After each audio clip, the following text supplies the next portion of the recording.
Hi అండి, welcome to make life beautiful in Telugu channel. ఇవాళ నేను మీతో ధనుర్మాసం గురించి కొన్ని విశేషాలని షేర్ చేద్దామని అనుకుంటున్నానండి. సూర్యుడు ఒక్కో రాశిని దాటడాన్ని బట్టి సౌరమానాన్ని లెక్కిస్తారు. సూర్యుడు రాశిల్లోకి ప్రవేశించే సమయాన్ని సంక్రమణం అని అంటారు. ఆయా రాసుల్లో సూర్యుడు సంచరించే కాలమును సౌరమాసం అని అంటారు. అలా సూర్యుడు ధనస్సు రాశిలో ప్రవేశించే సమయం ధనస్సంక్రమణం కాగా, ధనస్సులో సూర్యుడుండే కాలం ధనుర్మాసం అని అంటారు. మానవులకు ఒక్కో సంవత్సరం, దేవతలకు ఒక్కో రోజు కింద లెక్క అంటారు. ఈ లెక్కన ఉత్తరాయణం రాత్రి దక్షిణాయనం పగలుగా భావించబడుతుంది. సూర్యుడు కర్కాటక రాశిలో ప్రవేశించుట కర్కాట సంక్రమణం అంటారు. అక్కడ నుండి దక్షిణాయనం ప్రారంభం, అంటే రాత్రికాలం మకర రాశిలో ప్రవేశించు సమయం మకర సంక్రమణం. ఇక్కడ నుండి ఉత్తరాయణం అంటే పగలు అని అర్థం. ఇలా భావించినప్పుడు దక్షిణాయనముకు చివరిది, ఉత్తరాయణమునకు ముందున్నది ధనుర్మాసం ప్రాతకాలము వలె పవిత్రమైనది. సాత్వికమైనటువంటి ఆరాధనలకు పవిత్రమైనది కనుక సత్వగుణ ప్రాధాన్యమైనటువంటి విష్ణువును ఈ నెలలో ఆరాధిస్తారు. ఈ నెల విష్ణుమూర్తికి ప్రీతికరమైనది. గోదాదేవి కదా ఈ మాసంనకు సంబంధించినది. సూర్యుడు ధనురాశిలో ప్రవేశించడాన్ని పండగ నెలపట్టడం అని కూడా అంటారు. కార్తీక మాసం, మాఘమాసం, శ్రావణ మాసం ఇలా ఈ నెలలకే మాత్రమే ఎక్కువ ప్రాధాన్యత ఉన్నదని చాలామంది భావిస్తారు. ధనుర్మాసానికి కూడా చాలా ప్రత్యేకత ఉంది. ధనుర్మాసమంతా ఉదయం సాయంత్రం ఇల్లు శుభ్రం చేసి దీపారాధన చేయడం వల్ల శ్రీ మహాలక్ష్మీదేవి అనుగ్రహం లభిస్తుంది. ధనుర్మాసం దేవతలకు బ్రాహ్మీ ముహూర్తం లాంటిది. విష్ణుమూర్తికి ప్రీతికరమైనటువంటి మాసం కావడం వల్ల వైష్ణవులు ధనుర్మాస వ్రతం ఆచరిస్తారు. గోదాదేవి ధనుర్మాసమంతా విష్ణువ్రతం చేపట్టి స్వామిని కీర్తించింది. సూర్యాలయాలు అలాగే వైష్ణవాలయాలు సందర్శించడం చాలా మంచిది.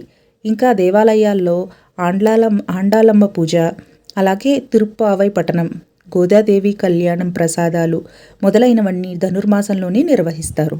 తిరుమలలో ధనుర్మాసం నెల రోజులు సుప్రభాతం బదులు తిరుప్పావై గానం, అలాగే సహస్రనామార్చనలు, తులసీదళాలకు బదులుగా బిల్వపత్రాలు ఉపయోగిస్తారు.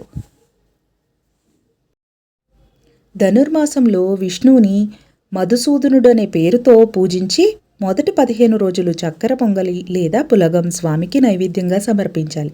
తర్వాత 15 రోజులు దధ్యోజనం అర్పించాలి.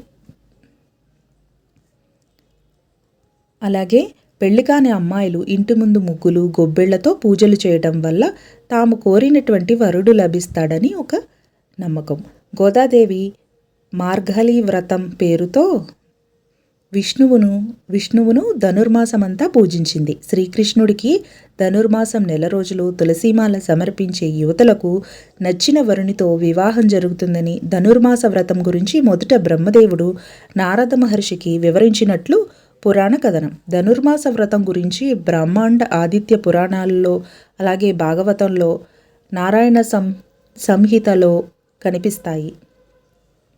ఈ వ్రతం ఆచరించాలనుకునే వాళ్ళు విష్ణుమూర్తిని పూజించాలి. ప్రతిరోజు సూర్యోదయానికి ముందు స్నానాలు పూర్తి చేయాలి. పంచామృతాలతో శ్రీ మహావిష్ణువుని అభిషేకించి తర్వాత తులసీ దళాలతో, పూలతో అష్టోత్తర శతనామావళి పూజించి అలాగే నైవేద్యం సమర్పించాలి. నెల రోజులు చేయలేని వాళ్ళు 15 రోజులు, 15 రోజులు చేయకపోతే 8 రోజులు లేదా ఒక్క రోజైనా చేయవచ్చు.